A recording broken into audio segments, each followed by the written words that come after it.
le mouridisme, ou la voie de l'imitation du prophète. En 1888, il fonde le village de Touba, dans un lieu austère et retiré. De plus en plus de monde vint vers lui, mais les colonisateurs de l'époque ne voyaient pas les attroupements d'un bon œil. Ils arrêtèrent Cheikh Ahmadou Bamba le 10 août 1895 à Diawol, et à Saint-Louis, les colons décidèrent de son départ en exil. Le 21 septembre 1895, sur le bateau ville de Pernambouc, Cheikh Ahmadou Bamba quitte le Sénégal et les siens. Il arriva à Libreville, où il passa 3 mois. Puis il est envoyé dans des contrées austères, où règnent les moustiques et les maladies, au sud du Gabon, à Mayomba, où il déclara ceci: « Ô océan de Mayomba, témoigne que je suis l'esclave de celui qui pardonne les péchés, et que je demeure le serviteur de l'élu. » Il y passa 5 ans avec des militaires et des prêtres. Ce sera plus à l'intérieur du pays, à Lambaréné, où il passera encore 2 longues années avant de revenir au Sénégal. De retour au Sénégal, le cheikh poursuivit l'éducation de ses disciples à Darou Marnane. Mais le nombre de ses adeptes ne cessait de croître. La Mouridia prit une ampleur spectaculaire et demeura une source d'inquiétude pour les colonisateurs qui se sentaient menacés. C'est alors que le colonisateur décida de l'exiler 5 ans en Mauritanie, où se trouvait un grand érudit, Cheikh Sidia Baba. Et le cheikh déclara ceci: « Je ne fonde pas mes espoirs sur le soutien d'un ami, ni ne crains l'attention d'un ennemi. Je suis entièrement confié à Dieu. »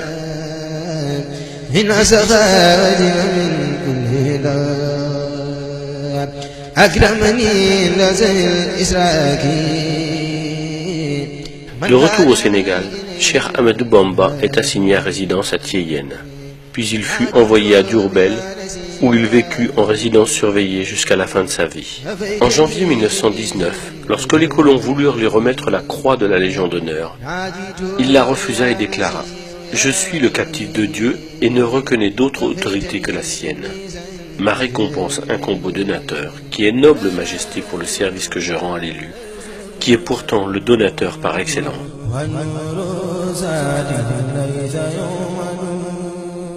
En novembre 1925, Cheikh Ahmadou Bamba demande aux autorités coloniales une autorisation de construire une mosquée à Touba. Le 19 juillet 1927, Cheikh Ahmadou Bamba est rappelé à Dieu.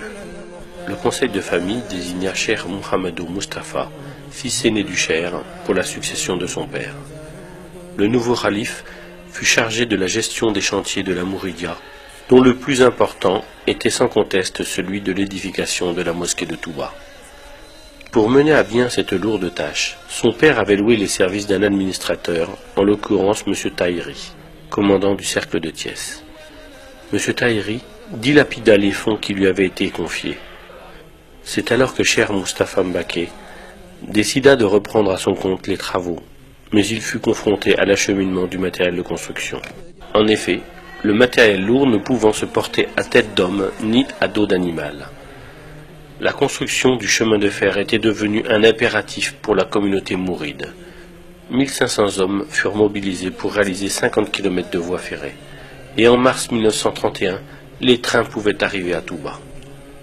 Ainsi, les travaux de la grande mosquée se sont déroulés sans arrêt de 1932 à 1939. Mais la Seconde Guerre mondiale éclata et le 1er septembre 1939, Cheikh Moustapha fit arrêter les travaux. La mosquée avait pris de la hauteur. Les esquisses des minarets étaient sorties. 3000 hommes marchaient à pied pour acheminer les pierres de la carrière de Ndok. En 1945, Cheikh Moustapha s'éteignit à Touba, laissant derrière lui une communauté meurtrie mais très soudée. En 1949, les travaux reprirent, et les mourides sont ainsi parvenus à ériger la grande mosquée dans un impressionnant travail de fourmi qui actuellement leur vaut cette hargne, cette bravoure, ce sens de la générosité et du sacrifice, mais aussi de l'efficacité dans le travail. La mosquée fut inaugurée par Cheikh Mohamed Fadel Mbaké, alors deuxième khalife. La ville de Touba est devenue aujourd'hui une grande cité religieuse. Dans la vision de Cheikh Ahmadou Bamba, Touba devrait réunir les conditions idéales pour répondre aux besoins nécessaires, aussi bien de la vie spirituelle que de la vie temporelle. Alors, animé par sa conviction que seul Dieu pouvait lui accorder sa faveur de venir à Touba, il s'est adressé à lui sous forme de prière, et c'est uniquement à ce sujet qu'il a écrit son livre intitulé Matlaboul Fawzaini, c'est-à-dire Quête de la double réussite. Il adressa à Dieu ses prières qui se réalisèrent, où il disait « Absous les volontaires qui ont bâti l'édifice si élevé de ma demeure, la cité bénite de Touba, de leurs péchés du passé et de l'avenir. Fais que cette cité soit un lieu d'adoration de Dieu le miséricordieux et de rejet de Satan le banni. Faites de ma demeure, la cité bénite de Touba, un lieu où on plonge dans la voie de l'obéissance et de la tradition de l'envoyé. » Prière et bénédiction sur lui. Convaincu que la connaissance de la science islamique est la voie royale qui permet d'accéder à la meilleure place dans la vie spirituelle, il s'adressa à Dieu et dit « Fais que cette cité soit un réceptacle d'enseignement, un lieu de méditation et d'entendement. Fais qu'elle soit un lieu d'éducation et un magistère d'enseignement. » Dans le domaine du temporel, Cheikh Ahmadou Bamba avait bien compris que la réussite économique est un facteur déterminant dans l'accomplissement des obligations religieuses dans toute société, car elle assure sécurité et stabilité. Il disait « Fais que cette terre soit une terre de richesse, de sécurité, de miséricorde et d'abondance tout le temps. Favorise les habitants de Touba d'un bienfait en eau abondante, ruisselante et qui court à l'instar d'un ruisseau. Protège cette demeure du vagabondage et de la délinquance et de toute promiscuité.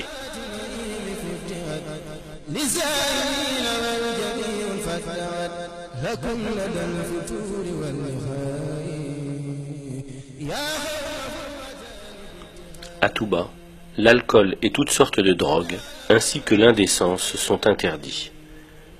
Cheikh Ahmadou Bamba disait « Protège quiconque aura consacré un effort dans cette cité, y aura effectué une visite et pardonne-lui ses péchés. » Ainsi, chaque année, Touba enregistre plus de 3 millions de pèlerins, surtout pour le Grand Magal de Touba, qui commémore le jour du départ en exil au Gabon de Cheikh Ahmadou Bamba. Le Grand Magal est une action de grâce. Cheikh Ahmadou Bamba disait « Quiconque te rend visite pour solliciter tes biens, comble-le de faveur et de bonté si tu es riche, mais ne thésaurise jamais ta fortune par crainte de pauvreté. C'est Allah le Très-Haut qui t'a offert cette richesse. Si tu la dépenses délibérément pour son amour, il te restituera tout ce que tu auras dépensé. » Pour la lecture du Saint-Coran, Cheikh Ahmadou Bamba disait « Quiconque veut parvenir à proximité d'Allah doit lire le Coran sans jamais l'abandonner. Celui qui veut, dis-je, obtenir l'agrément d'Allah doit lire et méditer le Coran. » Masalik. Et pour l'éducation coranique, de nombreuses écoles, aussi bien à Touba que dans le monde entier, ont été bâties et prochainement, une université verra le jour.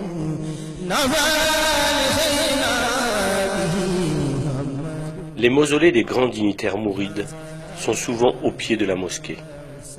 Ainsi, après une prière pour honorer le fondateur, les mourides prient en hommage aux successeurs de Cheikh Ahmadou Bamba et de la famille.